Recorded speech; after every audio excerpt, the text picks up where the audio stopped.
Good afternoon, folks. Look at this. We've got the pomegranates. Now this is not a very strongly sweet variety, I would say. But these guys are getting kind of tall now. I haven't really put a lot of energy or attention into them. And they're surviving on their own. But when I tell you surviving, I really mean they're just surviving. As you look at how sticky they are, they got sticks.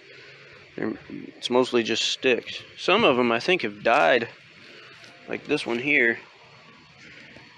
Just never quite made it to the water table as far as the roots. This one over here obviously I think has died as well. I mean, let's check. Did it die?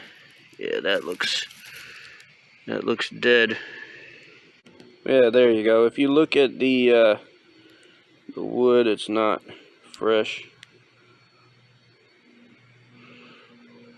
It's definitely dry and dead. I'm gonna probably take this here and just rip it out. What I want to do going forward, because these things seem to love water, is I'm gonna go ahead and try to mulch the bottoms with all this mulch I have that I can produce now with my Sun Joe mulcher. And I'm gonna get rid of these palm chunks that have kind of been my water retainers. You see how good these few over here are doing.